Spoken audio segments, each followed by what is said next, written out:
Hey. Welcome to Rashida Doe, my other YouTube channel. If you watch me over on Rashida Dow, thanks for joining me over here. Today, I'm talking about summits, the business of summits, everything you want to know. I have been telling people for at least a year that summits are a great way to earn money. And so I'm excited to talk about that tonight here because over on this channel, we talk about making money. We means me, but I love a good plural. Okay. Once again, let me know if this mic setup is working for you. The computer isn't doing what I want it to do, so hit me in the comments and let me know if you can hear me really well. It's not recognizing my microphone, which is stupid and dumb. I don't like it. Hi to Anya, if you're still here, Lenora, Yolanda, my mommy, and Michelle. All right, Pisces Pret says she can hear me. Let's go. Okay, so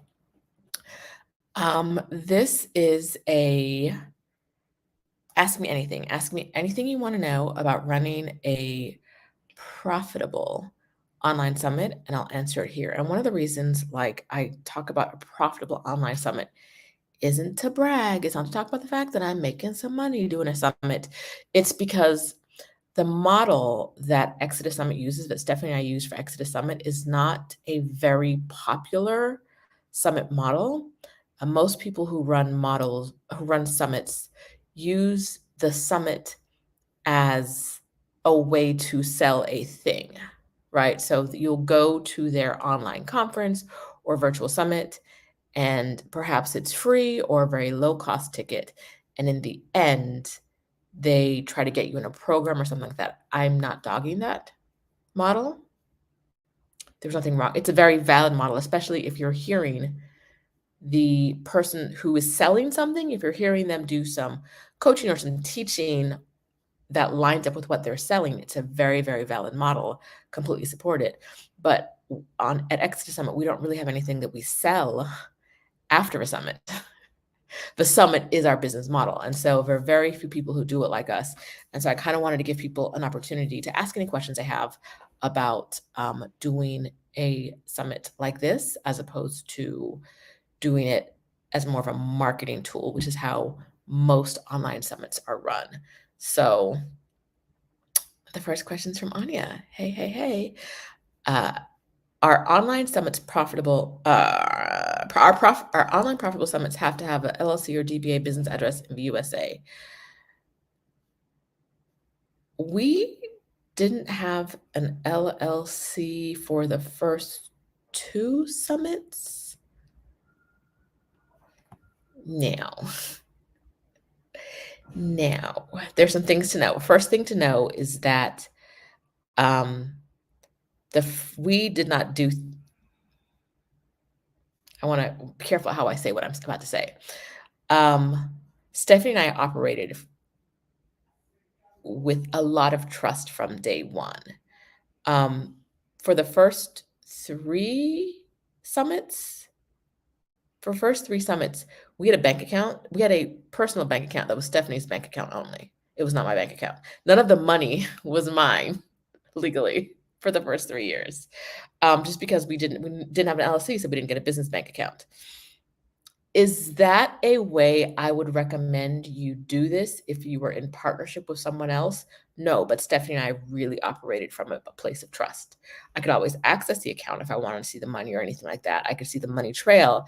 I took care of our taxes once we had to do taxes. So it wasn't like there was money to hide. It was just, it was in her name, right? Now, if you were doing a summit by yourself, you could do that. You could continue to just have it be you, no big deal. If you're doing it with someone else, it probably is easier to have an LLC and to have things written out, etc. We did a lot of things I wouldn't recommend for you to do with someone, with a partner, and that's just because our trust is very deep from the beginning. One of the reasons our trust was very deep from the beginning is the first thing that Stephanie and I did together was not a paid thing. We had done a free thing first and saw how the other person operated. And then we did a low cost thing. And then we saw how we operated around money, and there was no reason not to believe that the other person, well, to believe the other person was going to do something shady. I'm not saying do that. I'm saying it's what we did. So you don't need, and the address doesn't have to be in the USA. As long as you have a bank account to get the money, you can have an address anywhere to do a summit. Nobody cares. You can do these super casually. And that's one of the things I wanted to talk about, was that what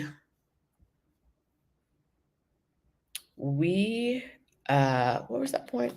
I got to see the point now so I can remember what I was going to tell you guys. You don't need to do like a summit. You don't actually need anything.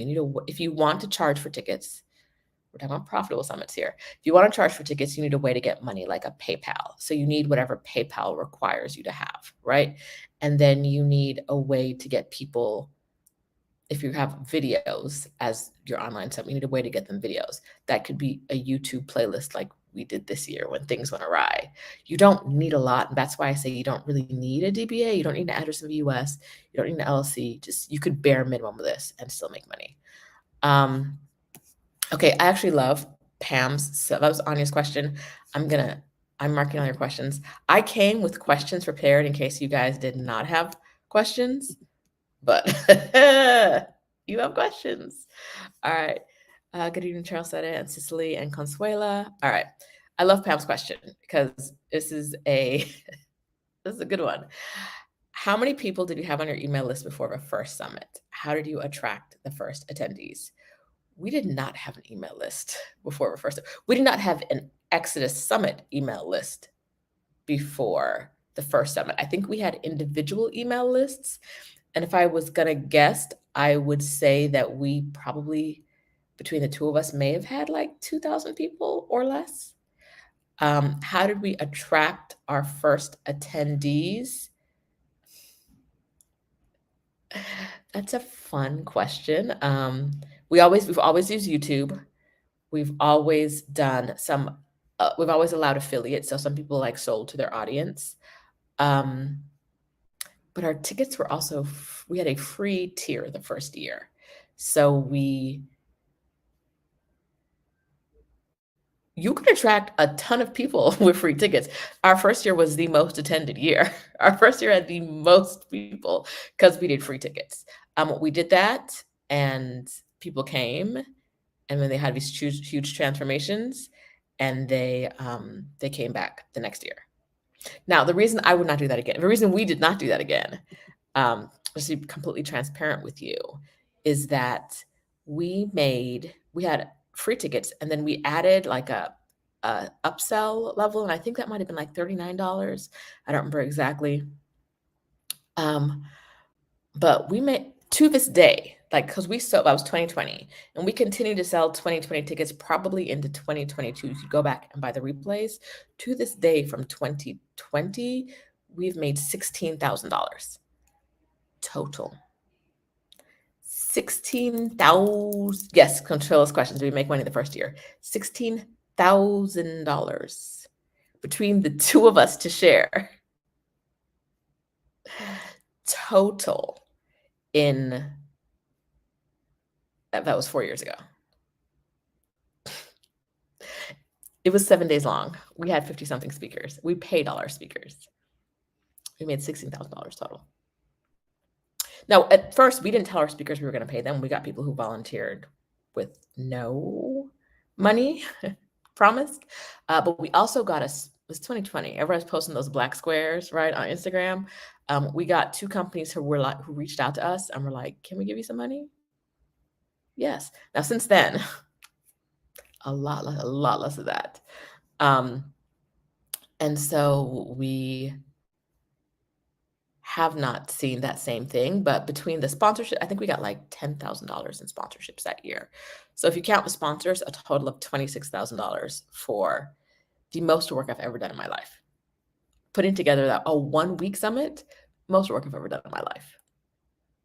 $26,000 to split between the speakers we paid, the 50 something speakers we paid, and the 2 of us.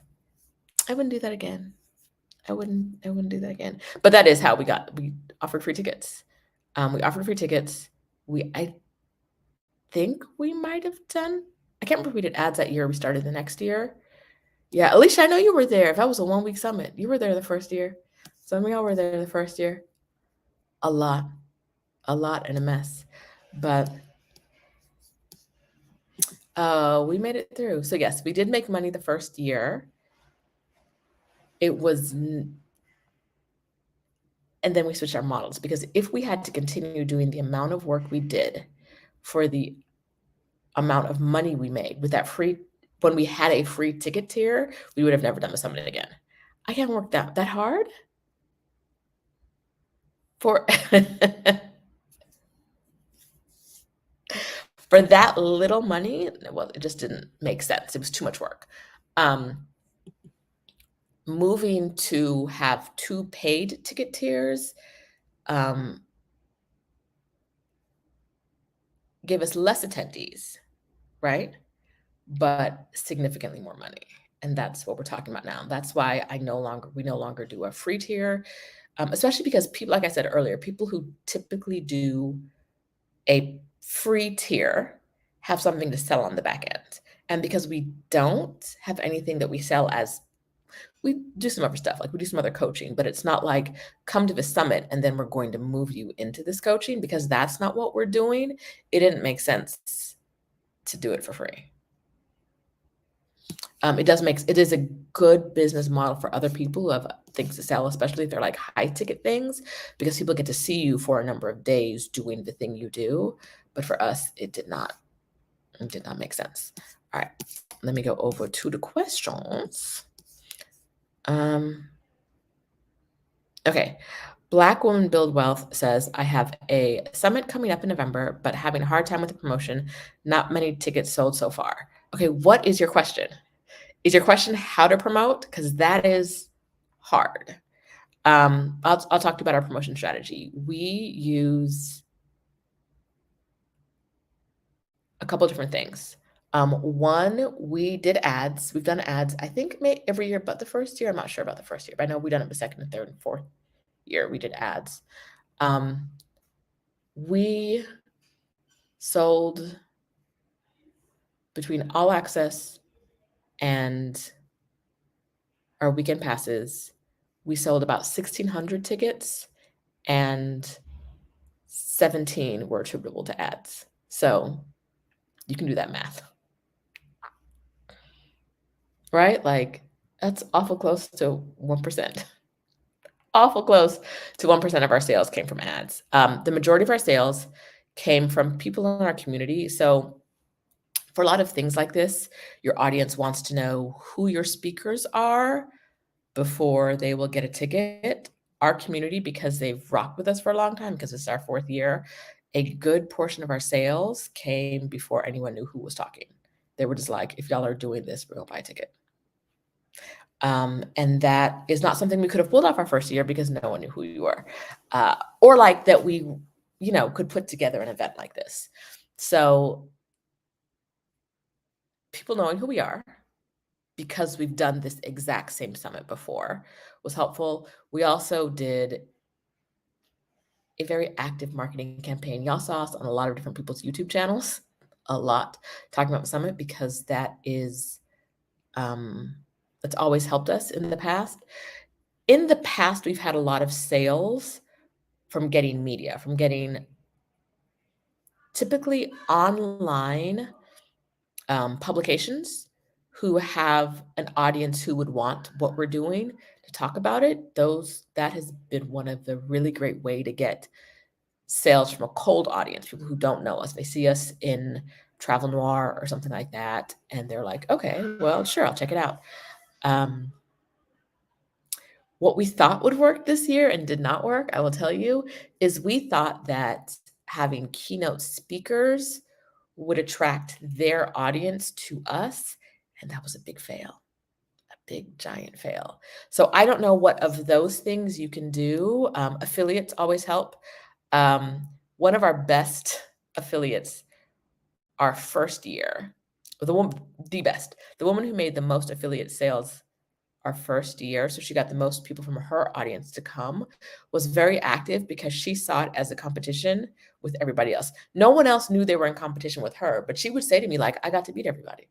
I have to sell the most tickets. And it was like, and it wasn't like she was in a place where she was like, I need this affiliate sale money. She was just like, it can be a competition, so it's going to be a competition.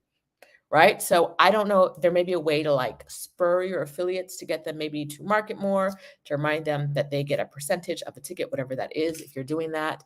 But I would say look at the different ways that you are promoting yourself and see what you can do to activate them more.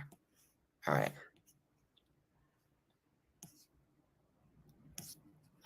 Let's see. Oh, yeah. Olayinka, I just answered your question. About 1% of our sales came from ads. Let's see. All right, y'all got the questions. Y'all not gonna let me go through my little script. I love it. So let's do this. All right. How do you know what to create the summit around? I would say create the summit, create your, I see people, because I'm in a couple of groups around summits, or I'm in one group really, that's just about summits. I see people doing summits and they change the topic every year because really they're trying to sell one thing, right? And so they can get at the thing they're selling from different angles. So they change for some but summit like topic every year. I'm not the biggest fan, right? Like my audience comes every year because they know what I'm going to talk about. And that I'm going to like we're going to talk to this group of people about this group of thing, about this thing. And so they know, but even if it's something they've already done or something that I feel like maybe I don't really need this information, they know who's going to be there in the audience, right? And they know the general topic of conversation. I think switching that up too much loses your audience, which is why I would say you want to create a summit around something you want to talk about for years. I told you how much money we made our first year, right? You don't, just in case that's how much money you make your first year, be prepared that you may need to like parlay that into your second year, right? Your first year may not be the most successful if it's your first year doing it, but if you can build onto it in your second year, that can be significantly more successful. And yeah, I would say build your summit around something you want to talk about all the time because you are likely to talk about it all the time. With us, it's really easy. It's what we talked about separately. So when we did it together, it just made sense. I'll make sure I'm not missing anything. Thank you, Angel. All right. I see your question, Cicely. I answered Pam's question.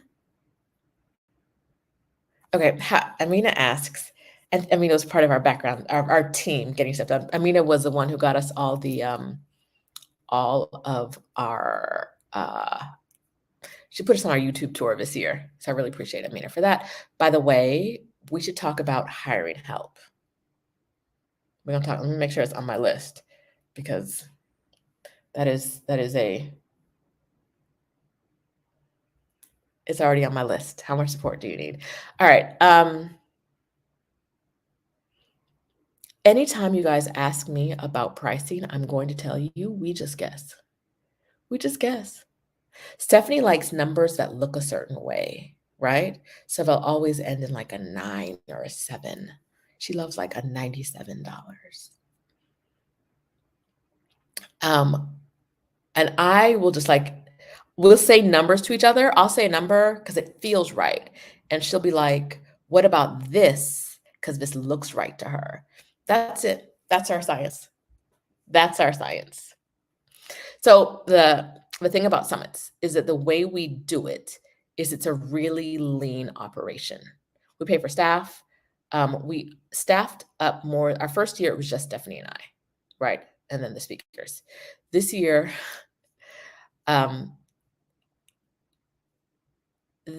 we made some choices based on how much money we thought we were going to make or we thought we could make, and we did not make that much money. We made significantly less money than we thought we were going to make.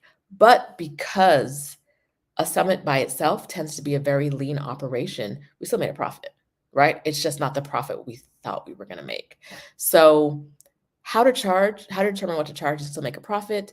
You got to look at your costs. Like the platform that we use, because of the amount of users we have 3 years of users on it, and each user, even if they come back year after year after year, each user is a new. Every time someone signs up for a year, it's a new person. Like I think we pay about $12,000 a year, right? So, and this is with, we only have 3 years there, but we have 3 years of people there. If we only had 1 year, I think it would be closer to like $4,000 a year, I think. And at $4,000 a year, right? Like your expenses aren't much. You got to pay your speakers. You may need to do some marketing that might cost, and you want to make a profit. How many tickets do you think you're going to sell? This is where we screwed up this year. We thought that our keynotes would bring in a lot more attention than they did. And so we did not make the sales we thought we were going to make. The hard part there is their audience, people who follow them regularly, have already heard them speak in different places, right? So what we needed from their audience is people who were aware that they were talking here and were not just interested in what they were saying, but they were interested in what our mission is. And our mission is very specific. It's not for everybody, right? Like if those speakers were speaking at, a girl boss conference, a boss B conference, they might have had a lot more people, right? If we had those speakers last year, when we talked about making money online, we would have had a lot more people because that's just a more attractive audience. Freedom is harder to sell than making money. Surprise! It just is. And so it just didn't do what we thought it was going to do. And so part of figuring out what you can charge is figuring out about how many tickets you're going to sell and what your costs are. You can probably make a profit, right? Like it's probably not that hard if you're selling tickets. The people who I see that aren't making a profit are the ones who are like, I have a free tier. Because when you have a free tier, almost everyone is going to sign up for that free tier. You've got to make the pay tier super attractive to get people to sign up for it. All right. Hey, Polly. This is my girl. I'm available if anyone's hiring for support for virtual summits and in-person conferences. Do you see that?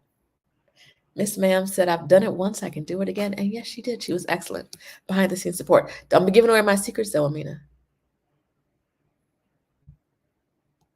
All right. Let's see.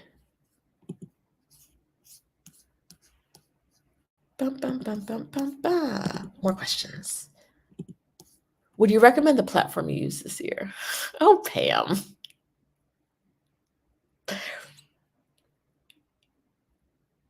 If you would asked me 3 weeks ago, I would say yes. It's been awesome. This is our 3rd year of working with them. This year was a disaster. We knew that there was a problem with the site on Thursday. And on Friday, we checked in and we're like, nothing's wrong, but we don't feel like things are right. Like what's going on behind the scenes? You're like, nothing's gonna be wrong for your event. It's gonna be great. We crashed like a minute into our welcome session. I could see the view count go down and then it down, and then I couldn't get online, and I was like, nah, dog, this isn't. I was on my phone, right? I'm doing an intro, I do my part, and I see the view count go down. So I like grab my phone and I'm looking, like trying to get online. And Stephanie looks at me and she says, Rashida, is something wrong? And I was like, yes, our system's down. So I've never had it happen before. The founder of the site, we used Hey Summit as our platform. The founder of a site was like, we have other summits that are going just fine. Other people are using the platform right now, and it's just fine. Which unfortunately meant that he took less accountability for the issues we were and we had multiple different issues in different places. Like that's not working, and that's not working, and that's not working, and that's not working. So because he didn't take the accountability I would have liked to see, I cannot wholeheartedly recommend them, but I will say we have used them for 3 years, and this was our first bad experience. I will also say that they change things all the time, so I think they changed something, and it just didn't curl all the way over. And that's not to talk bad about them. Would we use them next year? I don't know. There's not a lot of good platforms on that are out there. There's one that everyone uses, Hopin, which is expensive, but that's not why we don't use them. We don't use them because they don't host replays, and we want a place that hosts replays. So there's not a lot of great options out there for what we want. So we might use them again next year. If you want what we have, the replays, the live events, the reminder emails, etc., I would say check them out. But this is not me saying, yes, use them. They're great.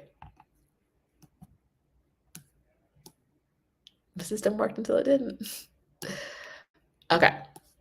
What are your thoughts? This is Marissa. What are your thoughts on a one-day summit for our first summit? That's a great idea if you know what you're trying to get on the back end, right?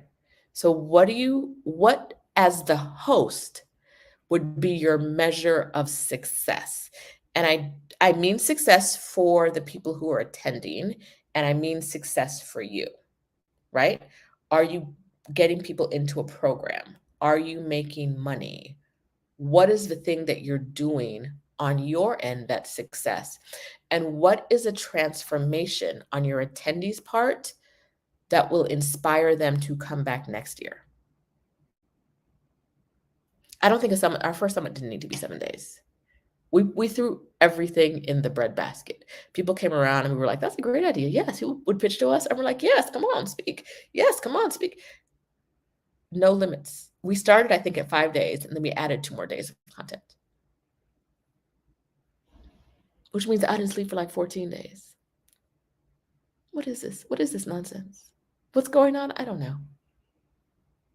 I don't know what's happening. It was a real blurry time in my life. I think a one-day summit can work, but you have to know what your goal is.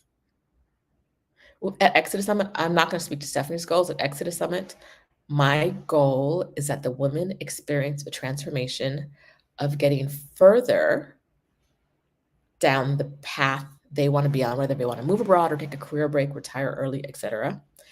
I want our speakers to be introduced to a new audience who may not know of them before. And I want our speakers and our attendees to have future opportunities to interact. And I want to make money.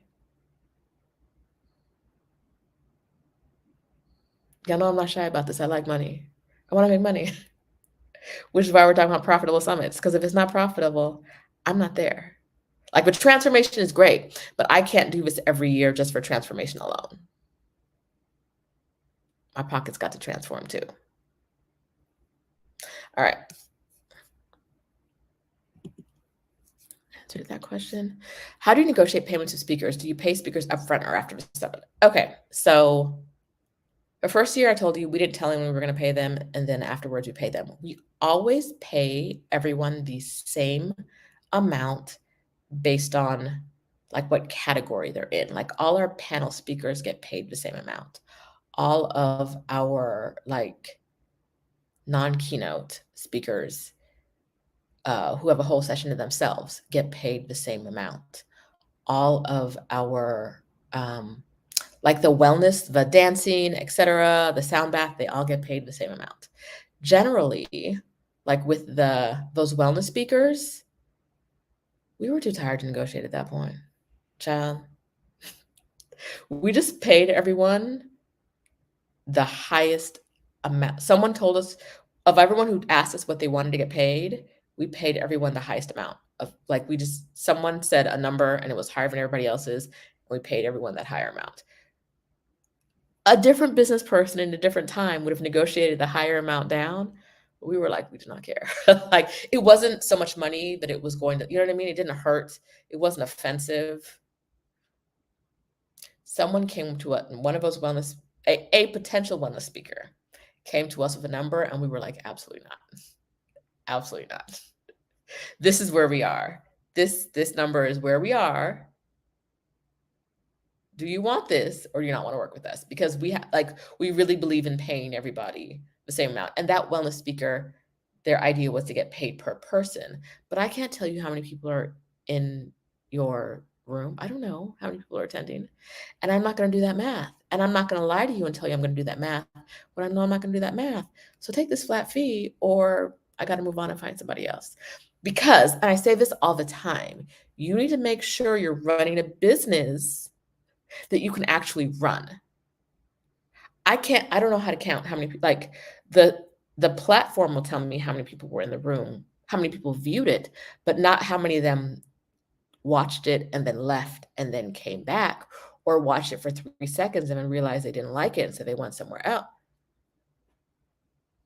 So go ahead and take this flat fee, because we're not gonna do this. Like we're very clear with the summit that we will only do what we can do. If it's too hard, we won't be doing that. And those are boundaries that we put in place of our audience as well. We're very clear with our audience that we are going to do the thing that we think works for the largest amount of people, as long as that thing works for us. Breakout rooms don't work for me personally, but I heard y'all love breakout rooms. Stephanie was like, we have to do it. They love the community. And I was like, I will not. And she was like, no, we have to do it. And I was like, no, I will not do it. And she was like, okay, I will do it. Okay, great. If you want to do, I'm telling you, if I have to be involved in these Zoom rooms after what happened last year, and you weren't there last year was just an introvert's nightmare, because everyone was talking all at the same time. And it was just, it was, after talking to people for 12 hours, those days, we talked to people for about 12 hours a day. We are talking to people, we are on camera for about 12 hours. I can't also do a breakout room with like 1,000 or maybe even 500 people talking at me at once. We have breakout rooms because Stephanie was like, I got this. Good. Our audience loves it. And I don't have to be there or involved at all in any of the planning process. Great. And so I think it's very important to be true to you. As much as the audience loves breakout rooms, I now know I don't need to be there. Even if Stephanie didn't do them, we know they can run by themselves. We had people who stepped up and they were leaders and they did stuff, and it can work without us. But no matter how much people love it, I could not do it. So if I had to be present in a breakout room for it to happen, attendees of the summit would be disappointed because there wouldn't be breakout rooms. If you're going to do a summit like this, you need to have those same boundaries as well. Know what you can do and know what you can't do, and stick to that. I can't count how many people were actually in your wellness room and pay you per head. I just won't. Right? Like we play everybody flat rate. Like, and there's nothing wrong with her asking for that, because she doesn't know how we do things. There's nothing wrong with her asking for it. I just can't. Those are the things to know about yourself and know about the systems and the process you're running. Anya says, everybody give it a thumbs up. Yes, please. And if you're not subscribed already, subscribe. We'll talk more about this here. Amina said she tried to break out room last year. She was in there for 10 seconds. Yeah. I said, I will not be doing that.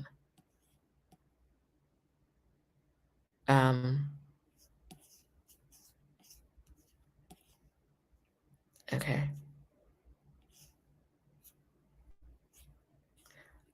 I tried Mighty Networks, not for a summit, but for she wants the people at her company uses Mighty Networks. I tried Mighty Networks for a community and I just couldn't get into it.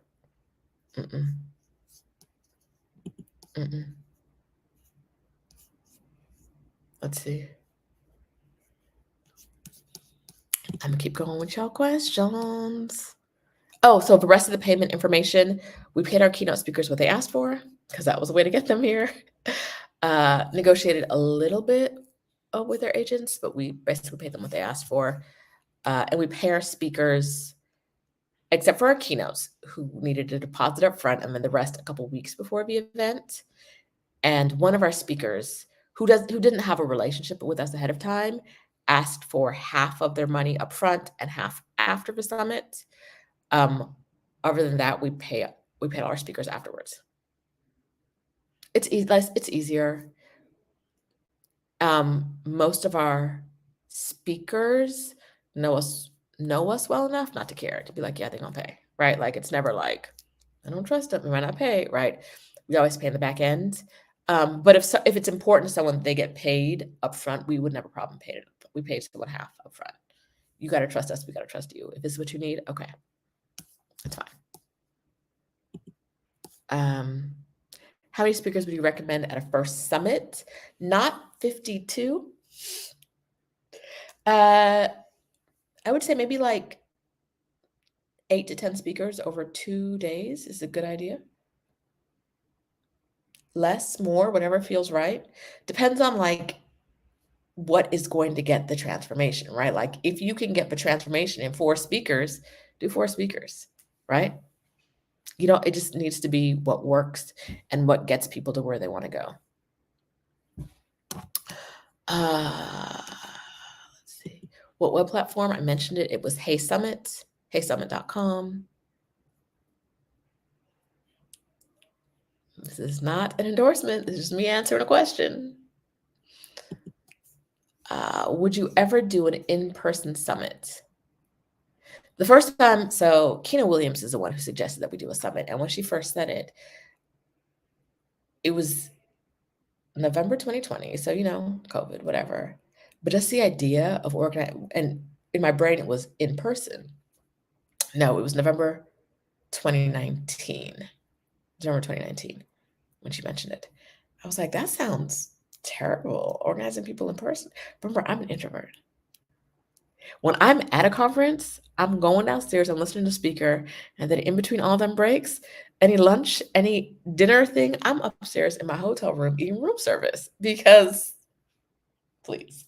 So that much in-personing isn't really my thing. Especially when I need to like be managing things. So I don't know if we'd ever do it in person. Steph wants to. I think I can talk her into it. But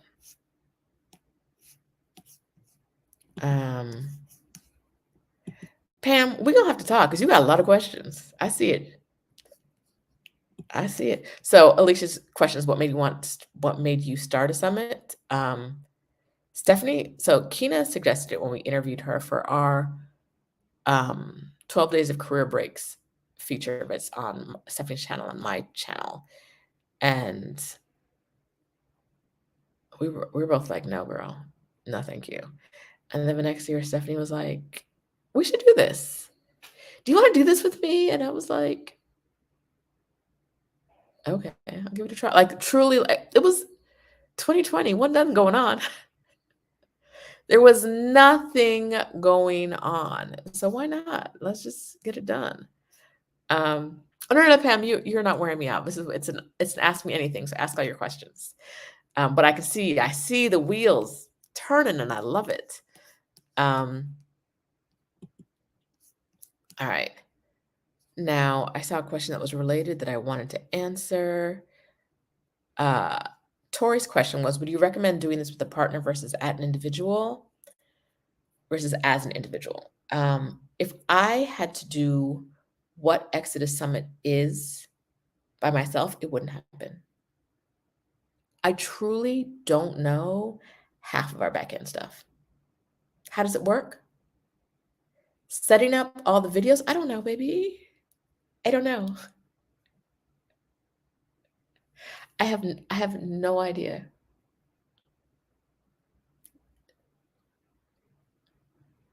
Stephanie writes all the emails, right?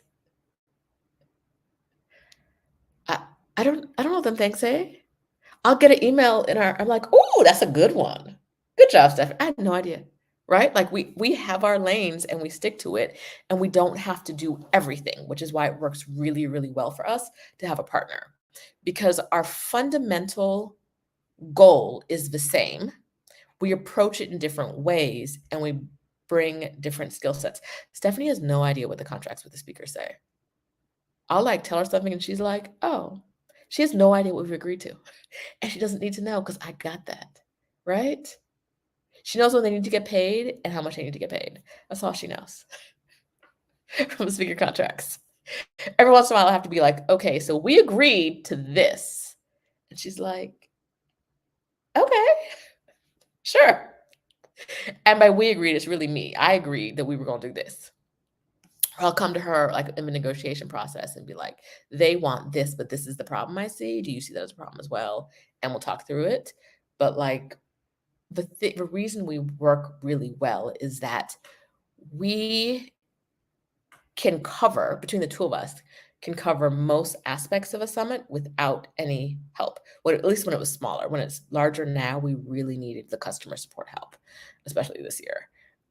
If you wanted to do a summit by yourself, it might be good to hire someone like Amina Hanan who has some summit support so that they can help you with some of the things they already know about, or maybe run some things by you, right?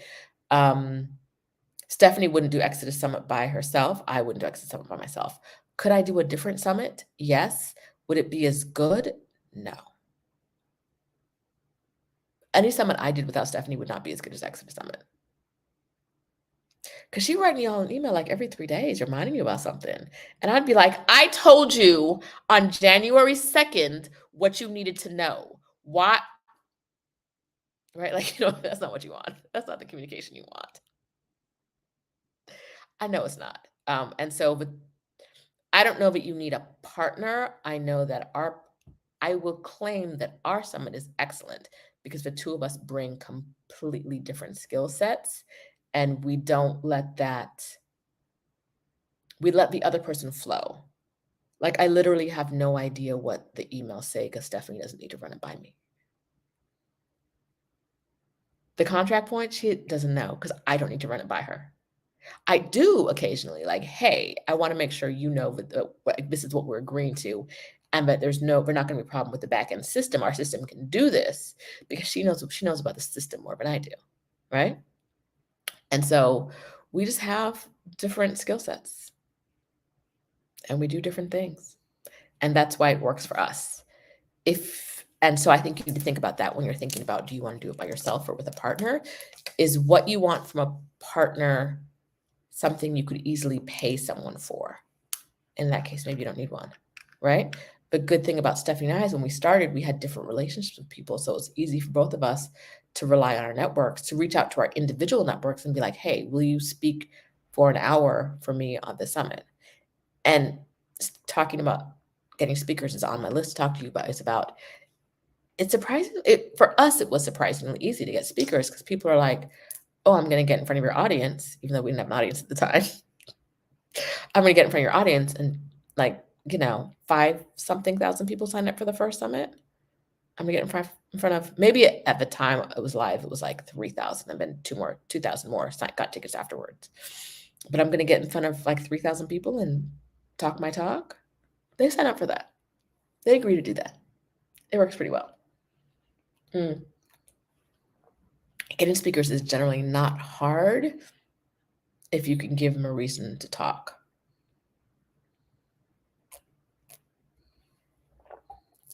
Now, most of our speakers, some of our speakers have told us that speaking at Exit Summit, especially the first one, was the best thing that ever happened to their business.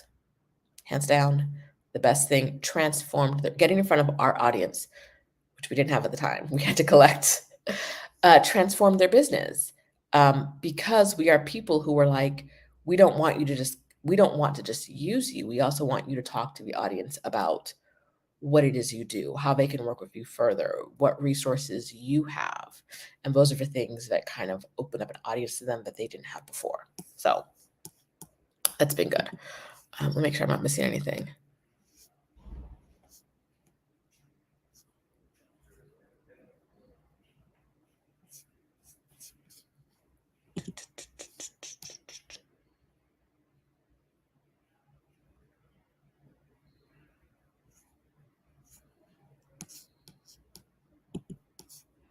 All right.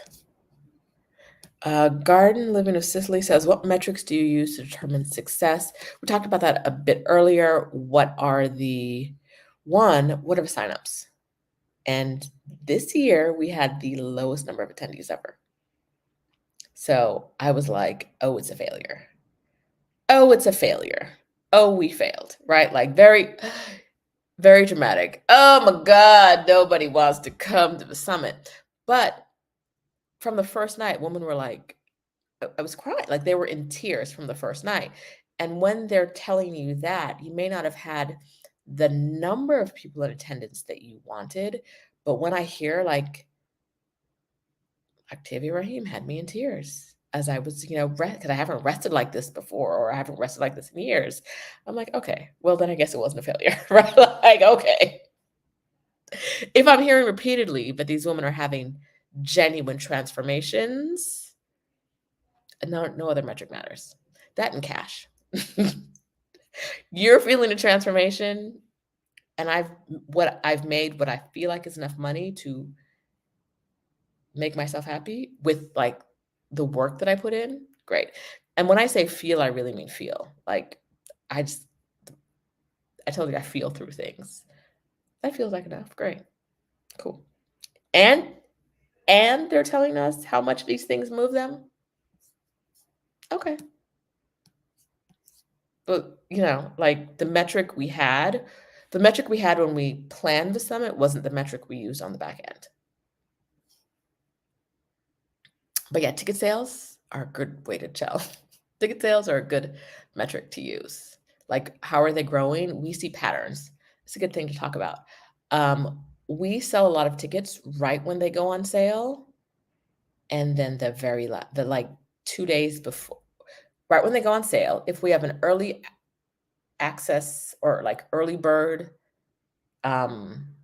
special, right before that ends, and then right before the summit, we sell about, I would say maybe like between 1/10 and 1/5 of the tickets, like the 2 days before the summit.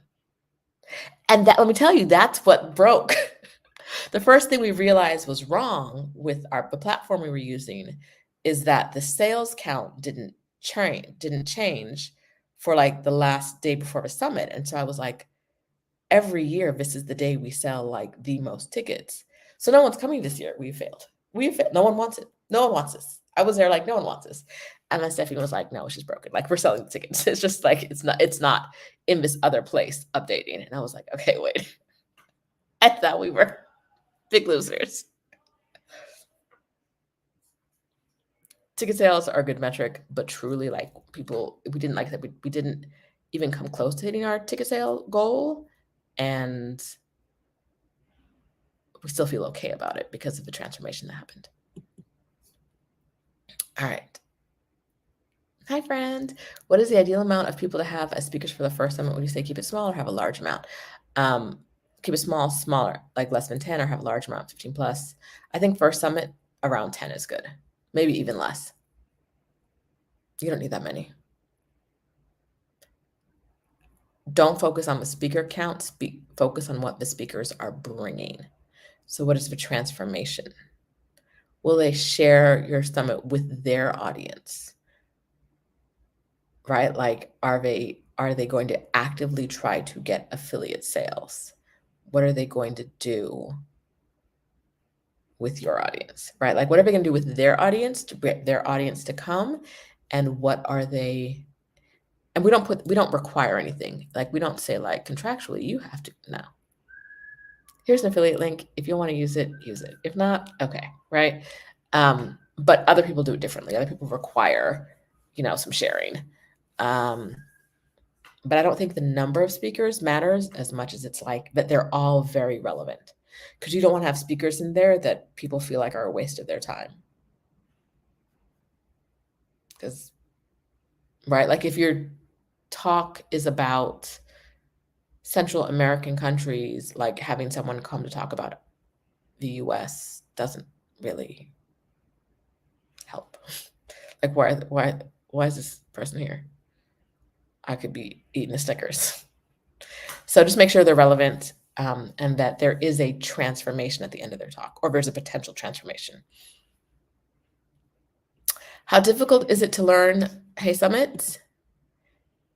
It's not intuitive, but it's not incredibly difficult to learn. I have just chosen not to.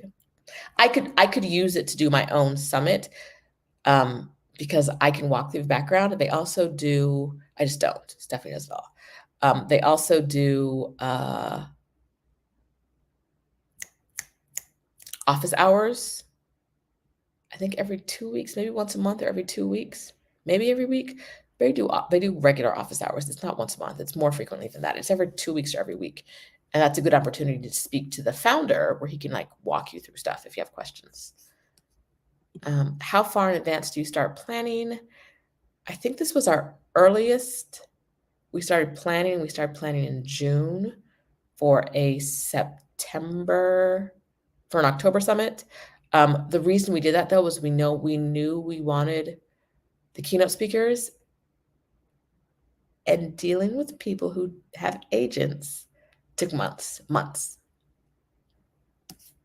Between the time that like we first approached an agent and the time that we got a contract fully signed, I think was 2 months for more than one of them. It's a good time. Let's see.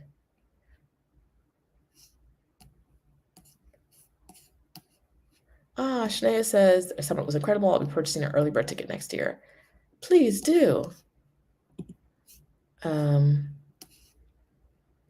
of Sicily says, "Every night I think about Octavia Rahim before bed. Her session's everything I didn't know I needed." Yes. Let's see.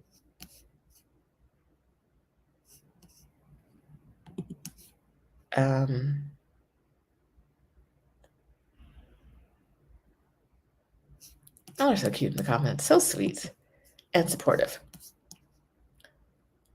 Pamela Wright says, "If you're just getting started and don't have a following yet, should you wait until you build your audience first?" We didn't, right? Well, we had a couple people, but we built. Who in the summit said, "Build a plane as you're flying"? Did someone say that? What's what we did? We built audiences as we were doing the summit. In fact, I want to look up something right now. Give me a second. Let's see if I can find something that will tell you how big my audience was at the first summit, which we started planning, I think it was in September, so I think we started planning it July 2019. Nope, July 2020. So I will tell you, July 3rd, I had about 300 people on in my YouTube audience, and about 500 people on my email list back then. So not no audience, but though all those people added together wasn't half of our attendees, right? And not everyone in my audience was going to buy, and a lot of those were overlap. We're the same people, counting them in different places. So our audience didn't match the number of tickets for our first event. We had a lot more, but like I said, there was a free tier, and a lot of people got that free ticket, and then we never heard from them again. The people who paid are the people who we still talk to this year. Not that all the free people got the ticket and just never came back, but the people that were most vocal over the years are the people who paid for the all access pass the first year, and then we had some people who got the free ticket who stuck around for year 2, year 3, year 4. But you have to wait.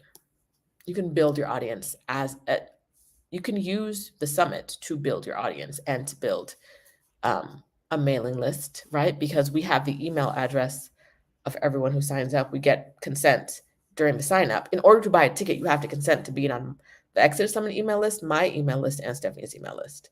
If you don't consent to those, you can't buy a ticket. Because when we first did the summit, the pay was adding people to our email list. So let me tell you, because that's something I can tell you too. So on my email list part, when we started marketing, I'm going to call it when we started planning, beginning of July, I had 5,000 people on my email list. The week before the summit started, I had 900 people on my email list. And that was 2 months later. And that was a significant growth that I didn't have before. And then when the summit was over, I had 3,300 people on my email list. It was part of the growth strategy of what people get when they don't when I told you they're selling, like they don't have a paid model, they're getting your email addresses, and they're not only just walking you in the summit into a paid thing frequently, they're also emailing you after the event about their thing. So if you went to the summit this year, you got an email from me today saying, come here, because you consented to give me your email address when you bought a ticket to the summit. Look at that. Magic. Magic. So you don't have to do that. Like I said, my email list doubled in the planning process, and it wasn't like it was doubling every 2 months. It was a very, very slow growth. Got faster while I was planning, and then shot up. Would you suggest multiple summits through the year as a business model? It could be your business model. I prefer one summit that I work really, really hard on and is really, really good and pays me enough money that I don't have to think about it again for the rest of the year. That's just my preference. Summits are hard. Summits are a lot of work, and so I don't suggest them for everybody. They can be a lot of work. You can pay people to help you have it be less work. You can have a partner to shift some of the weight on, but it's not a business model that is very obvious. Like, I feel like there are coaches out there for a lot of different business models, and summits aren't really one, but have a lot of like coaches that will help you, especially if your goal is to make money from the summit and not from the post summit sales of something. So yeah, you say multiple summits in a year, and I'm just tired just thinking about it. Tired. Can you talk about the value of? I would also ask about that. What would be different from one summit to the next? Why people would attend? What would you be offering that's different in each summit that would get people to attend multiple in a year without burning out? And how would you keep your community engaged at every year, at every quarter, twice a year, or whatever it is they would want to attend? Like, what is different? What's keeping them engaged, et cetera? You've got to think through what your audience is looking for that you can give them multiple times a year. The value of offering the previous year's replay. We've always done that. This is the first year we did it as a bundle, mostly because people responded well to it. We're very good at kind of saying, like, through practice, we're very good at saying, oh, people really want, like, we talk in marketing 2023, we talked about 2022, and people would be like, wait, how can I get those? Because they didn't know about them, or they came to us in 2023 and they didn't hear about 2022. And so, they wanted to come and find out. They wanted the information. I would say we probably did, and it's a way to make money off of content that's already there, with the understanding that, like, this is not just about making money. The audience, if you attended last year and you saw Pam Holt, our beautiful speaker, who's asking this question, like, people really got transformations from last year. So we're not just like, and it's not the same topic, right? Like, it's a different theme. So people who wanted the content from this year also had questions, like also wanted the content from last year because it was different, but it also was attractive to them. So if we were redoing the 2020 summit over and over and over again, we couldn't sell the year before's replays, but we've never done that. So every year people want the replays. We just listen to what they want. All right, let me go through some more things.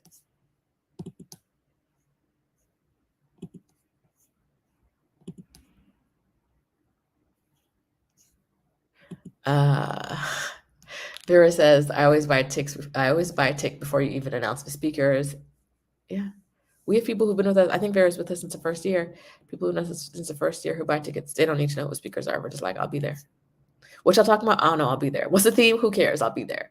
Because they know it's not just it's not just the speakers, it's also the community. It's also they know that they trust us and we're going to do a good job. So Consuela's rethinking the possibilities of a summit. You should. Ooh. Tori said she can see herself doing a pregnancy/postpartum summit, but not every year, maybe selling the business once it's profitable. Teresa said, I appreciate we all didn't bombard with emails every damn day. Listen, I was like, it's so many emails, but I don't know what's going on. And apparently they're all important. Ask Stephan. I don't know. It's like, they're good.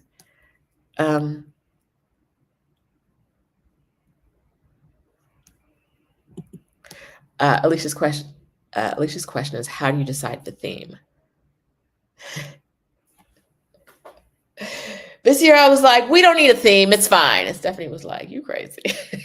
She was like, girl, you crazy. So our theme, she was like, our theme is A or B. I was like, what?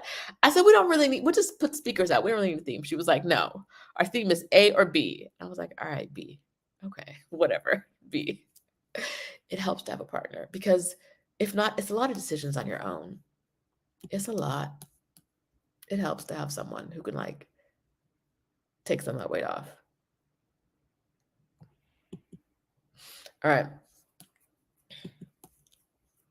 How many live promos did you do leading up to this year's summit? YouTube video? Okay. So Stephanie and I are very comfortable saying, as business owners, I'm not going to do that. Whether that is appearing on someone's channel or radio show, every time we get, I don't know what it is about like radio shows, but every time we get a pitch and someone's like, I would like you on my radio show, I'm very much, I will not be doing that. I don't know why. I don't know why it is. But there's something about, I don't know if it's the pitches from radio or the actual content they're sharing, but I'm always like, no, doc, I won't be doing that. And Stephanie's always like, I'll do it. Right. And so we're very good at being like, we are both invited, but if you don't want to do it, I'll do it for most things. And so I think we did some things apart, although I don't remember. But together, we probably did like 6 to 8. Amina knows how many we did. I don't know how many we did. Amina was scheduling us, and I was like, okay, I'll show up. No, but we did some separately. Often because one of us was traveling somewhere, and the other one was like, all right, I'll do it. If the person wants us live at this time, I'll be there. So I think collectively somewhere around 8 live promos on other people's platforms. We made sure we have our Facebook group that we started in 2020 for attendees of a summit, and that's how it started.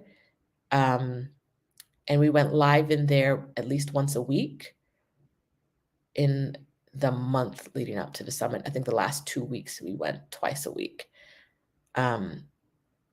No surprise to anyone who knows Facebook, marketing within our own group of people, marketing Exodus Summit in the Exodus Summit Facebook group was tremendously hard. Tremendously hard. People all the time were like, every year, people were like, I didn't know this was happening. Every single year. We're in the summit. We're using the @everyone feature. We are posting. We're doing live videos. We're doing something every day. And every year, people are like, I had no idea. Because Facebook really does not want your business out. Like, unless you're paying them, they do not want you doing business on Facebook. And even when you're paying them, it's questionable. So even though we have 12,000 members in the group that did not turn into ticket sales, as it didn't convert as well as we would have hoped. All right. That makes some sense to have some kind of social media presence then. We didn't have an Exodus Summit social media accounts until we were working on like probably the month before Exodus Summit. The first summit happened in 2020. So you don't need a presence. You need a good idea that makes people want to show up. Right? That's what you really need. Are you going to keep doing the summit? Every year I'm like, girl, I don't know. It's work. but it's worked for like 3 months. So it's a lot of work, but is it? I don't know. Um, would we do keynote speakers again? Not as many. Maybe one. All right, so I had some questions. I think I got to the end of your questions. Let's see.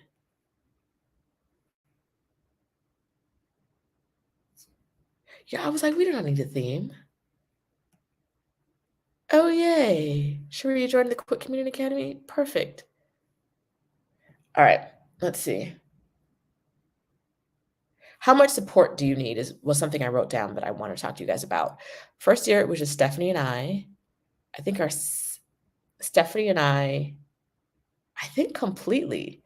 The second year, we got, I think it was just Stephanie and I in the pre-planning stages, and then we got help during the actual summit. So in the pre-stage, in like the planning stage, it was just Stephanie and I think.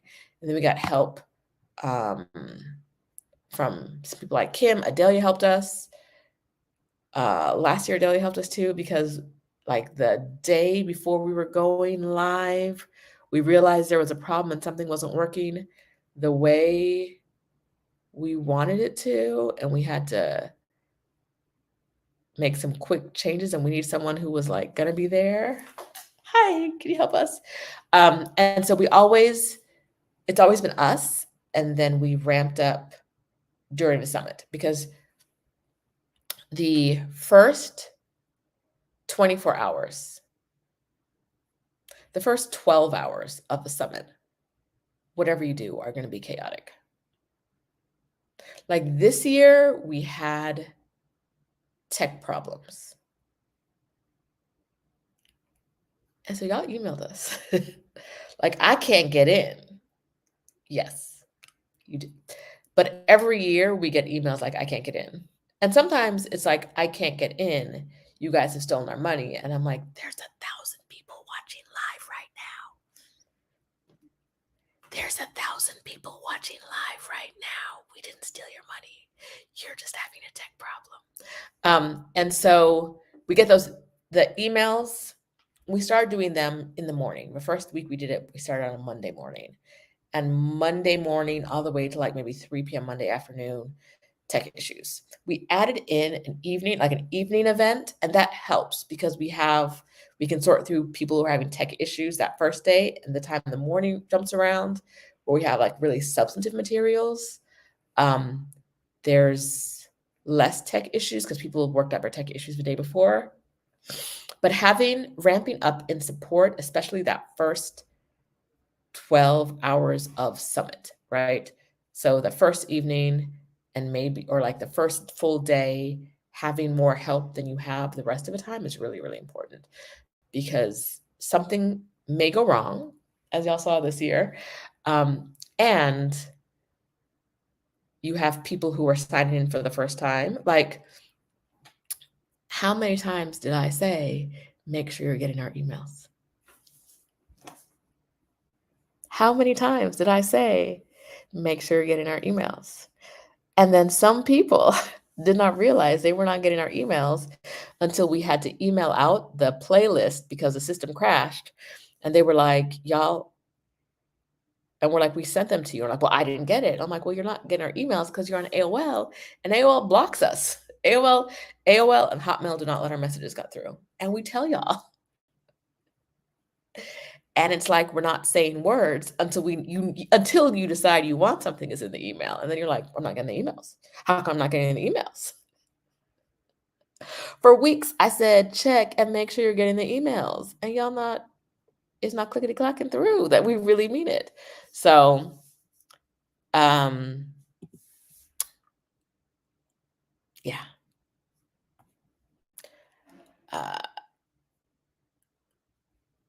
It was a thing. It was a thing.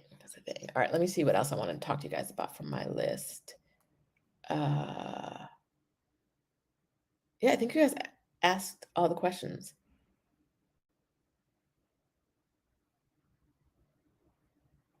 Yeah, it can be as simple as selling tickets with like a PayPal system and getting videos ticket holders, like we did with like a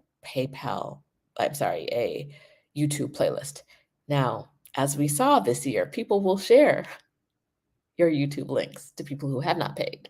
So if you don't want that to happen, perhaps you have a more secure system than a YouTube playlist.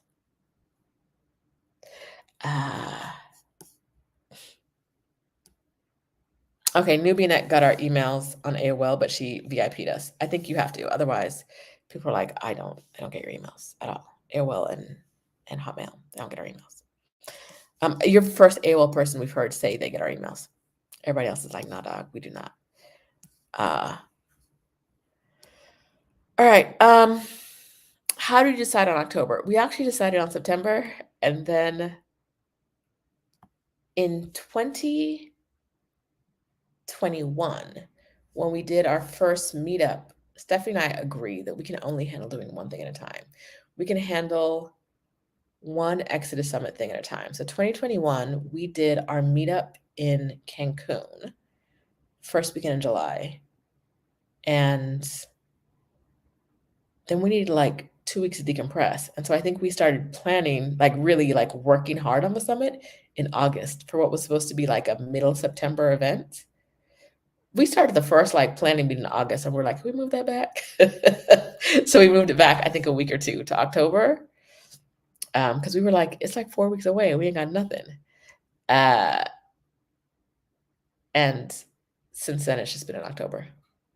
We were like, wait, what do you mean? We didn't have enough time to plan this. Which, I mean, it's end of September to beginning of October. It wasn't a big deal. And I don't think our audience even noticed that it moved, our community, but it doesn't have to be any particular time of year. It is kind of summit season. There's a bunch of stuff going on, but the fall just works. Hey, Sarah Ann. Ooh, Anxious and Aligned got good questions. Let's see. Yeah, Sean, I got to ignore you talking about you got to see the videos. I'm ignoring it because I saw them in the chat sharing videos. And if it was just in the Exodus Summit chat, so people who were in the Exodus Summit chat, in Exodus Summit community saw the videos, I would be irritated, but not as much. But by the view count, I know people who are not in the Exodus Summit family also saw those videos for free that we paid for. Don't love it. Don't love it because it had the potential, depending on which videos got shared, to violate our contracts with our speakers. And the result of any violation of contract would be completely removing their video, right? So we would have paid for someone and the video, right? And the right to replay the video. But by someone in our audience sharing it, we would have lost that right and people would have been upset, including me. I would have been upset. I would have been very upset. But it worked out fine because we realized early what was going on.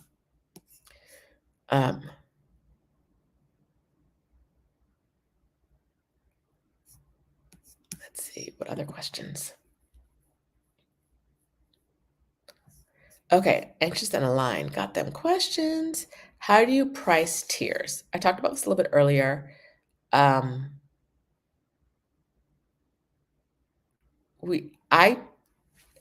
One of us picks a number. This is truly how it works. And it's the reason it works really well with two of us. One of us picks a number. If I pick a number, it's a number that feels good to me, and then Stephanie turns it into a number that looks good for her. If Stephanie picks a number that feels good for her, that looks good to her. She likes the looks of a number. She's our visual person. I'm our vibes person. So I'm like, no, this number like you said this number because it looks good for you. This number over here feels better, feels like a good price to me. And she might tweak it by $1 or $2 to make it look better. That's the science. That's how the sausage is made. That's all it is. Like we have a very good idea. I mentioned this earlier. Our overhead is very low, except for this year we paid for a lot of speakers. We paid all our speakers a lot of money this year, all of them. a for one, we paid our speakers an amount this year, but a lot of them were like, for 1 hour? Like it was a trick. Yeah. Come give your expertise because we thought we were going to make a lot more money than we did.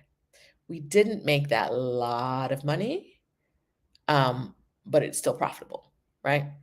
It's just not as profitable as it could have been if we knew how much money we were going to make. We paid our speakers based on how much money we thought we were going to make, and we fell way short of that goal. So don't do that. Don't pay your speakers on how much you think you're going to make. Pay them an amount that feels good and honest to you.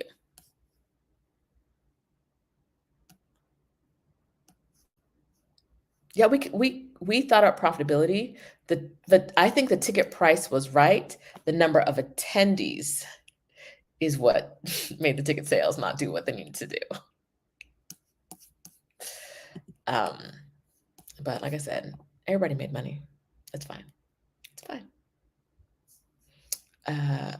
Early bird price increases, what factors? Okay, so I mentioned earlier, early bird makes people buy tickets. That scarcity makes people buy tickets. It's one of our biggest ticket sales days, the day the early bird bonus is going to go away. And so we'll always do an early bird bonus. So if you see us doing an early bird bonus, don't be confused. We're trying to get more ticket sales. That's what that is. And we're always going to do one because it always leads to one of our high. I would say that like the last day before the summit starts is our highest ticket sales day. Our second highest ticket sales day I think is the early bird is going away day, the last day of early bird. And our third highest ticket sales day is the day we release tickets. So yeah, we always gonna do an early bird. Welcome. We just got to see what it's going to be. It's always going to be an early bird. An ideal budget for online. We didn't tell our speakers we were going to pay them the first year. And if we hadn't paid them, I think our entire budget might have been about $1,000.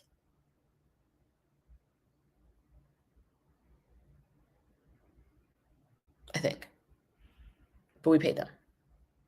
But we also, like I said, to this day, only made, not counting what we got from sponsors, like $16,000 in ticket sales. So $1,000 isn't nothing out of $16,000 to split between two people for 3 months of work. It's not nothing, but like it wasn't a huge amount of money, right? The summit itself doesn't cost a lot to run. Speakers can cost money depending on how much you want to pay them. And the technology is generally cheap unless you choose an expensive platform like Hopin or something else that costs a lot. All right. Will I use Hey Summon again? We talked about this earlier too.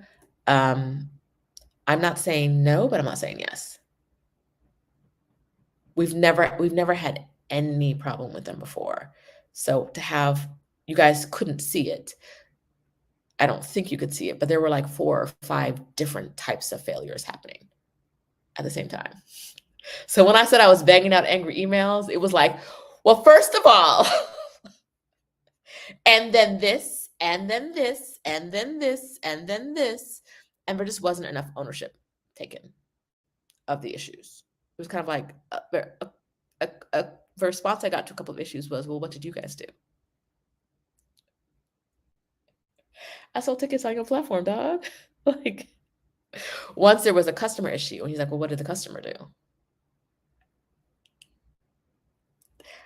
I'm supposed to be interviewing someone live on camera right now, and you want me to find out what a customer did about a problem the customer doesn't even realize she has because I caught it and fixed it?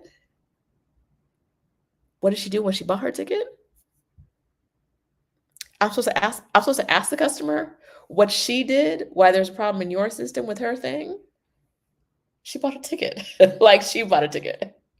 Unless she went into the back end and hacked something, she bought a ticket. So I don't know what Like, just own that you're having like multiple system failures. Own that, so I can just stop writing you angry emails, please. But yeah, there just wasn't enough. I didn't love that part of it. We're on different time schedules, so I can't say there wasn't any urgency, right? Because they're like 6 hours ahead of us. So, well, 8 because of where we are. Um, so were things fixed quickly? I don't know, because I told them about issues when they were asleep, and they fixed issues while I was asleep. I don't know. I couldn't say, you know what I mean? I didn't, I would have liked, oh yeah, I can understand that this was a terrible experience. And this is what happened. This is what happened there was never, this is what happened on our end that led to the failure. It was, everything looks fine. Everything looks fine here. Y'all saw it. Everything was not fine. Everything looks fine on this end. Like, it's a 404 failure, which means your site is down. If your site is down, how could everything look fine on your end? How are you trying to make this a me issue? What did I do? What did we do? How? So, all that to say, like, of the platforms available for Athos, we do the research every year to see if there's a different platform we want to try. We tried Kajabi one year and we came back to Hey Summit. They are, for what they offer, one of the best choices, what we think is the best choice on the market. But the behavior of the system this year didn't cut it. All right.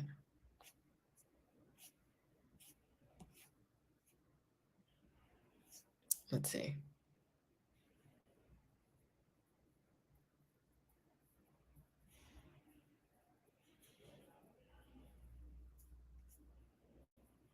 Are we shopping around for a new provider? Not yet. We're not doing nothing. You know, I'm at the beach. It's the whole, oh, the sunset's gone. It's the whole sunset behind me. Will we shop around for another provider? Probably. Probably. But are we pressed about it? No. We'll see what happens. I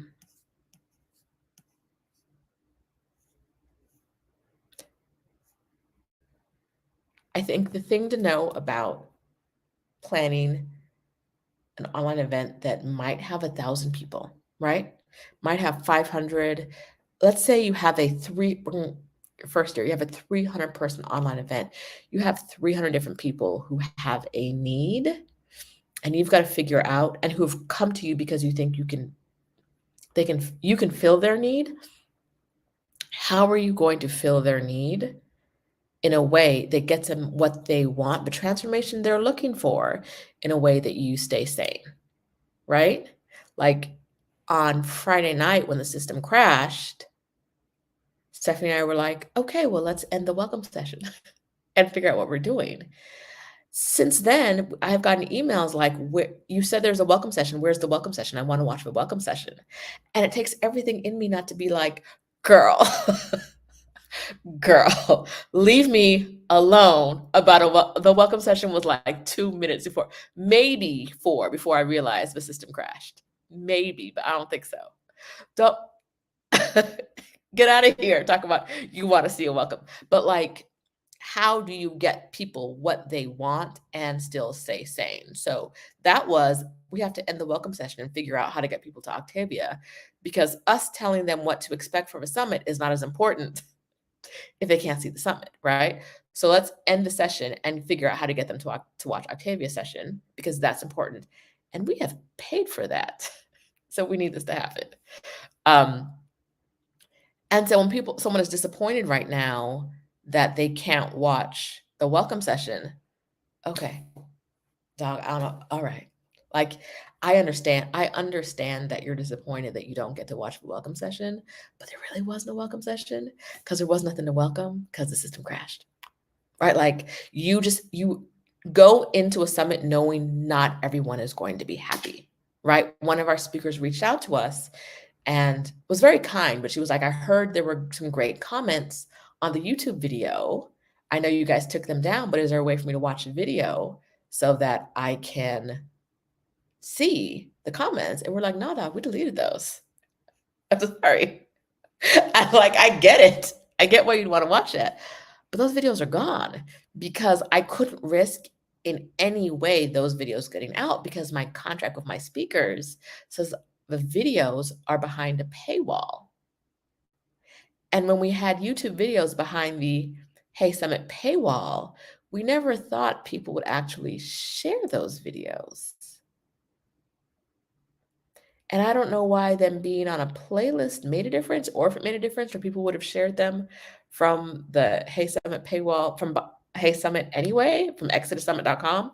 I don't know if they would have shared those videos anyway, but somehow being on a playlist, I guess, meant it was free game for anybody. So, like, the speaker wanted something that I couldn't give them. I just had to be like, that's what it is. Like, it's not what I wanted it to be, but it is where we are. Right. And so if you're going into this, know that not everyone's gonna be happy. We do not have a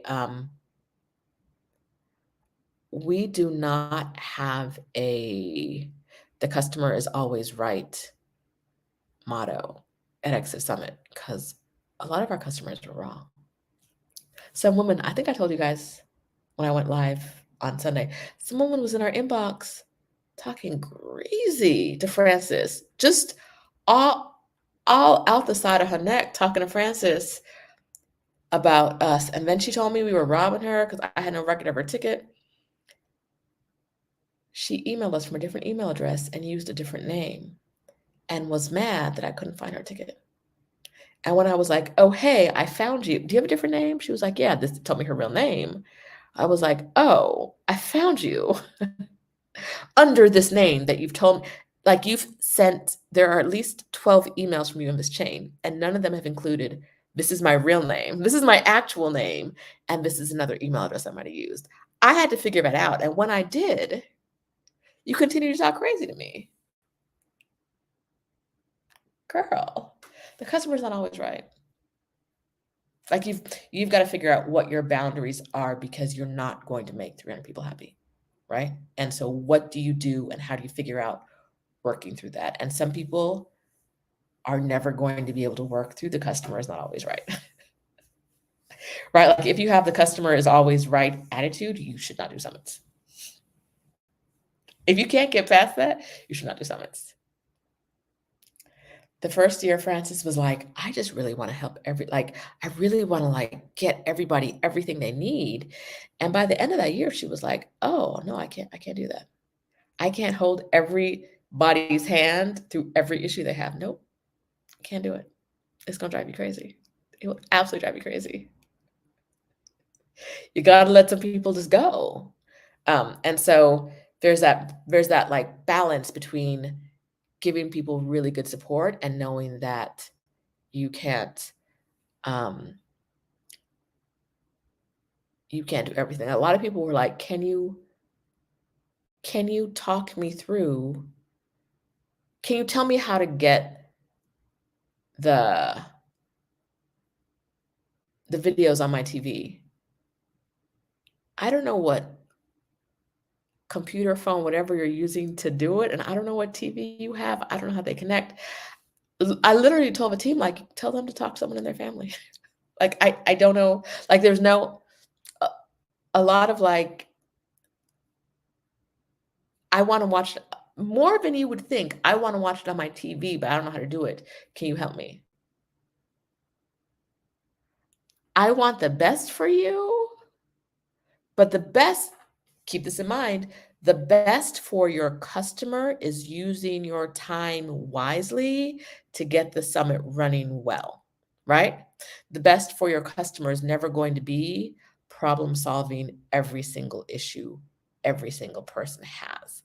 The best for your customer is making sure your event is well, which means making sure the speakers are taken care of, they have what they need, everyone understands, has the same understanding of what's going to happen. And that was honestly the easy part for us. We had Frances working on speakers. It was the first year, but I wasn't the contact for the speakers. And that we sent Frances was the speaker person. I create the schedule and decide what goes where and make all that stuff that I gave him to Frances. And so we had different people doing different things. She did tech checks of the speaker. So by the time we showed up, they had their camera right, their angles right, their lights right. It was magic, right? You don't need that. We didn't have it the first year. Every year we've added more people, and the more people we've added, the more it's been an easier process for us. So if there are no more questions at 90 minutes, I think we're done. I think I went through all my questions.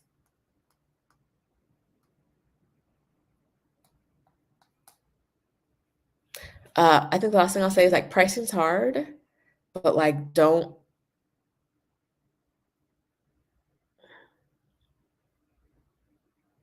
pricing's hard, but you shouldn't lose money. You might not make a lot of money, but you shouldn't lose money, especially if you you don't have a free tier. Listen, I'm telling you, people do free tiers all the time, and it's great to get email addresses. But even a lower price tier, like a $9 ticket, a $4.99 ticket, is going to do you better than a free ticket. Because let me make sure I say this and you're listening.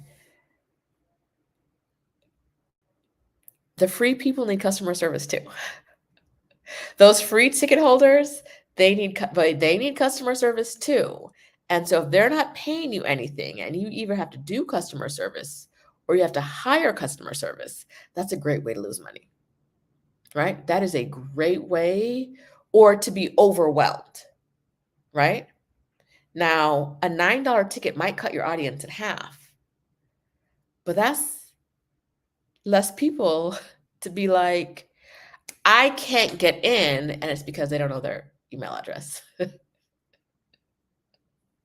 They signed up wrong, right?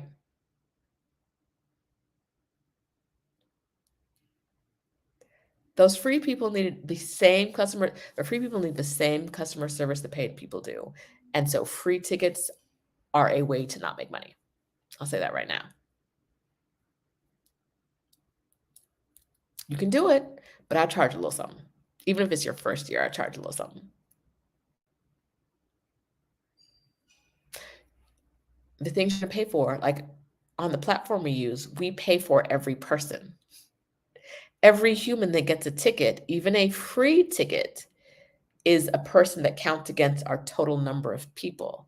And we pay based on the total number of people. Right? My point is that there's no free, there might be a free ticket, but the person isn't free. Right? And so keep that in mind. The people who do free tickets are generally selling something at the end. So if you're going to do that, having that no price tier is just, I don't believe it. I do not believe in it. It's not part of my ministry. You got to pay. If I got to pay for you to be on the platform, if I got to pay someone in customer service to take care of you, you got to pay to show up. Any hoodle. If you haven't subscribed to this channel already, I talk about money, making money online here. I'm going to talk more about summits because it really is my jam. Subscribe, hang out, give us a like. And I'm not doing co-working on Thursday, but I'm pretty sure I will do no. If we do the YouTube meetup for the other channel, it'll be later than usual because I won't be home at our usual time yet. Shauna, stop talking about free ticket. Go ahead and buy your ticket before I start counting your money. Go ahead. Go ahead. Before I start looking in your pocket at your dollars. Anyway, friends, thanks for hanging out with me on this random Tuesday night. I think I'm going to do more live videos on this channel too. So subscribe, turn on notifications, give it a thumbs up. All the things that the real YouTubers say. Woo! This light is good. All right. Bye, y'all. See you next time. Thanks for hanging out, and I hope you guys really do a summit. I love summits. Happy to help with you anyway. Answer any questions. Love them. If you're watching this and you have comments, drop them in the comments. If you have questions, I'll try to answer them. Bye.